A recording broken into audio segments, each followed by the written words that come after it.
Hi everyone, ನೇಮಕಾತಿ ಕುರಿತು BJP ನಿಯೋಗ ರಾಜ್ಯಪಾಲರನ್ನ ಕೂಡ ಭೇಟಿಯಾಗಿದೆ. ಸಂಪೂರ್ಣ ಮಾಹಿತಿಯನ್ನು ತಿಳಿಸ್ಕೊಡ್ತೀವಿ.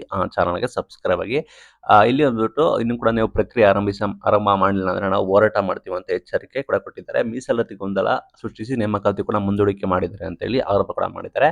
ಕಾಂಗ್ರೆಸ್ ಸರ್ಕಾರ ಆರ್ಥಿಕವಾಗಿ ದಿವಾಳಿಯಾಗಿದೆ, ಖಜಾನೆ ಖಾಲಿ ಆಗಿರೋದ್ರಿಂದ ಮೀಸಲಾತಿ ಗೊಂದಲ ಸೃಷ್ಟಿಸಿ 2.85 ಲಕ್ಷ ಹುದ್ದೆಗಳನ್ನು ನೇಮಕಾತಿ ಮುಂದೂಡಿದೆ ಅಂತ ಹೇಳಿ ಮಾಜಿ ಉಪಮುಖ್ಯಮಂತ್ರಿಗಳು ಮತ್ತು ಸಂಸದ ಗೋವಿಂದ ಕಾರಜೋಳ ಅವರು ಆರೋಪ ಕೂಡ ಮಾಡಿದ್ರು. ಬಿಜೆಪಿ ನಿಯೋಗ ಬಂದ್ಬಿಟ್ಟು ರಾಜ್ಯಪಾಲರನ್ನ ಭೇಟಿ ಮಾಡಿ ಒಳ ಮೀಸಲಾತಿ ಗೊಂದಲ ಸರಿಪಡಿಸುವಂತೆ ಮನವಿ ಸಲ್ಲಿಸಿದ್ರು. ಮನವಿ ಸಲ್ಲಿಸಿ ಕೂಡ ಮಾಧ್ಯಮದಲ್ಲಿ ಮಾತನಾಡಿದ್ರು.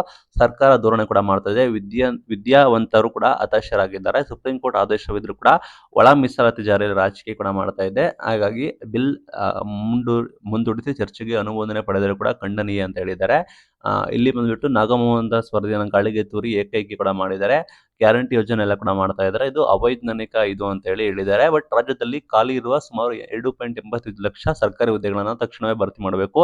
ಮೀಸಲಾತಿ ಗೊಂದಲವನ್ನು ನೆನಪಲ್ಲಿಟ್ಟುಕೊಂಡು ನೇಮಕಾತಿ ಪ್ರಕ್ರಿಯೆ ವಿಳಂಬ ಮಾಡ್ತಿರೋ ಸರ್ಕಾರದ ಧೋರಣೆ ವಿರುದ್ಧ ನಾವು ನಿಲ್ಲಿಸಬೇಕು ಸರ್ಕಾರ ಧೋರಣೆಯನ್ನು ಕೂಡ ಅಂತ ಹೇಳಿದ್ದಾರೆ. ಆರ್ಥಿಕ ಮುಗ್ಗಟ್ಟಿನ ನೆಪ ಇಲ್ಲದ ಯುವ ಜನತೆಗೆ ಸಹಾಯ ಮಾಡಬೇಕು, ಆದಷ್ಟು ಬೇಗ ನೇಮಕಾತಿ ಕೂಡ ಮಾಡಬೇಕು ಅಂತ ಕೂಡ ಹೇಳಿದ್ದಾರೆ. ಇಲ್ಲಿ ಮಾನ್ಯ ವಿಧಾನ ಪರಿಷತ್ ಪ್ರತಿಪಕ್ಷ ನಾಯಕರಾದ ಛಲವಾದ ನಾರಾಯಣಸ್ವಾಮಿ ಅವರು ಕೂಡ ಪತ್ರ ಕೂಡ ಬರೆದಿದ್ದಾರೆ. ಈ ರೀತಿ ವರದಿ ಜಾರಿ ಮಾಡಿರೋದು ಅನ್ಯಾಯ ಆಗುತ್ತೆ ಸಮಾಜಕ್ಕೆ, ಆದಷ್ಟು ಬೇಗ ಇದನ್ನು ಸರಿಪಡಿಸಬೇಕು, ನೇಮಕಾತಿ ಕೂಡ ಶುರು ಮಾಡಬೇಕು ಅಂತ ಹೇಳಿದ್ದಾರೆ. ಈಗ ನೋಡ್ಬೋದು ನೀವು ಫೋಟೋನ.